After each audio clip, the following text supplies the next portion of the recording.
The Abyssal Siege. In the year of our Lord, 2367, the heavens trembled. Far beyond the shimmering veil of Neptune's orbit, where the solar winds whispered secrets to the stars, a ripple shuddered through the vast emptiness. It was no mere anomaly, no errant asteroid or comet gone astray. The sensors of the United Solar System Federation, USSF, flared to life, their quantum arrays piercing the darkness with precision honed by centuries of human ingenuity.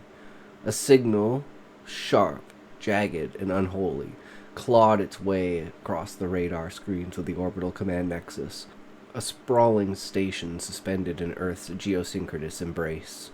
Commander Jana Kale, her eyes like twin shards of obsidian set in a face carved from resolve, stood before the holographic display. The data streamed in crimson pulses, a fleet of vessels, their signatures defying all known classifications, emerging from the abyss at the edge of the Kuiper Belt. Her fingers tightened around the edge of the command console, the neural implants in her skull humming as they synced with the Nexus's artificial intelligence, Solus. "Identify," she barked, her voice a blade slicing through the murmur of the bridge crew. Solus's response was instantaneous, its tone a serene counterpoint to rising tension. Unknown entities detected. Configuration inconsistent with Federation records. Energy signatures suggest advanced propulsion and weaponry. Threat level, catastrophic. The crew froze. Catastrophic. A word reserved for extinction-level events. Rogue black holes, gamma bursts, or the long-feared return of an alien hegemony. But this was no natural phenomenon, nor any foe from the annals of human exploration. The shapes on the screen twisted and writhed, their hulls jagged with spines and horns, their movements erratic yet purposeful. Jana's breath caught in the biblical words of her childhood whispered by her mother in the glow of the lunar chapel. Arose unbidden to her mind, and I looked, and behold, a pale horse, and his name that sat on him was Death, and hell followed with him. "Sound the alert," she ordered. "All planetary garrisons, full mobilization. We have an enemy." The signal raced outwards, a clarion call to the scattered worlds of humanity, bound together by the fragile threads of the Federation. From the molten forges of Mercury to the icy fortresses of Pluto, the message was clear. Prepare for war.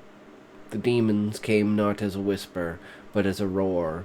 Their ships, abominations of jagged metal and seething crimson light, surged inward from the solar system's edge, their presence a blight upon the void. The Federation's Council of Planets convened in a virtual chamber, their avatars projected across light years via quantum entanglement. Representatives from every world stood arrayed in a circle of glowing pedestals, their voices rising like a storm. Mars spoke first, its delegate, a wiry man named Torin Vax, his skin etched with the crimson tattoos of a warrior caste. "The outer planets must bear the brunt," he bellowed, slamming his fist against his podium. "This filth emerges from beyond Neptune. Let the gas giants and their moons deal with it. Why should the inner worlds bleed for your negligence?" A ripple of agreement came from Venus, its delegate, a statuesque woman named Lysara, nodding with cold precision. "Our atmospheric shields are tuned for solar flares, not interstellar invaders. The outer rim has the resources. Let them prove their worth." From Jupiter's seat, a towering figure clad in the pressure suit rose, his voice a low rumble amplified by the suit's vocoder. "You inner-world cowards sit snug in your terraformed cradles, while we guard the frontier. Our moons are fortresses, yes, but our fleets are spread thin, patrolling your trade lanes. This is a Federation matter. Act like it." Earth's delegate, an elder named Matthias, his beard white as Luna's frost, raised a hand for silence. His neural implants glowed faintly beneath his scalp, a testament to humanity's fusion with its machines. "We are the system, one people," he said, his tone measured yet unyielding. "The threat is not a question of proximity, it is a question of survival. These are no mere raiders. Look at the scans." He gestured, and a hologram flared to life. A demon ship, its hull a writhing mass of blackened steel, its prow adorned with the maw of serrated teeth, eyes countless, glowing orbs dotted its surface, unblinking and malevolent, its wings, tattered and membranous, stretched like those of a fallen angel, pulsing with an energy that defied physics. The biblical description fit too well, and the shapes of the locusts were like unto horses prepared unto battle, and on their heads were, as it were, crowns like gold, and their faces were as the faces of men. "They are legion," Matthias continued, "and they hunger." The arguing ceased, replaced by a stunned silence. Saturn's delegate, a woman named Kalia, her eyes sharp beneath a cascade of silver hair, broke it. "If they breach the outer defenses, the inner worlds will fall. We must unite, now." But unity was a fragile dream. Mercury demanded resources, Pluto insisted on autonomy, and the asteroid colonies threatened succession if their miners were conscripted. Hours bled into days as the demons drew closer, their ships a dark tide swallowing the stars. The outer planets fought with the desperation of the damned. Jupiter's moons, Io, Europa, Ganymede, unleashed their orbital cannons, beams of plasma and antimatter raking the demon fleet. Saturn's rings became a battlefield, its shepherd moons hurling kinetic projectiles guided by AI swarms. Uranus and Neptune anchored the line, their hydrogen-fueled dreadnoughts clashing with the invaders in a symphony of destruction. Yet the demons were relentless. Their ships moved as if alive, regenerating wounds in a sickening fluidity. Their weapons spat fire and shadow, bolts of energy that corroded metal and drove crews mad with visions of torment. The biblical prophecy rang true, and they had tails like unto scorpions, and there were stings in their tails, and their power was to hurt men 5 months. Jupiter fell first. Its moons crumbled under a barrage of crimson beams, their surfaces erupting in geysers of molten rock. Saturn followed, its rings shattered into a chaotic swirl of debris as the demon ships tore through its defenses. Uranus and Neptune held longer, their icy hulls reinforced by nanite lattices, but even they could not withstand the tide. One by one, the gas giants were silenced, their atmospheres igniting in apocalyptic blooms of flame. The inner planets watched in horror as the feeds went dark. The demons turned inward, their eyes fixed on the cradle of humanity. Earth's orbital command nexus became the heart of the resistance. Commander Janakael stood at its center, her mind linked to Solus, orchestrating a defense that spanned worlds. The inner planets, Mercury, Venus, Earth, and Mars, cast aside their bickering, driven by the stark reality of annihilation. The Federation's greatest minds activated the Zenith Array, a weapon buried deep in Earth's crust, its purpose whispered only in classified corridors, a plasma beam capable of sundering a planet. The technology of 2367 was a marvel of integration. Humans bore neural implants that synced with their machines, their thoughts guiding drones and starships with the ease of instinct.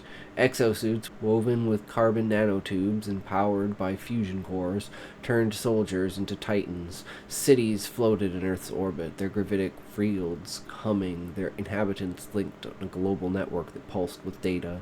Even the poorest citizen carried a cortical uplink, their lives augmented by AI companions and holographic interfaces.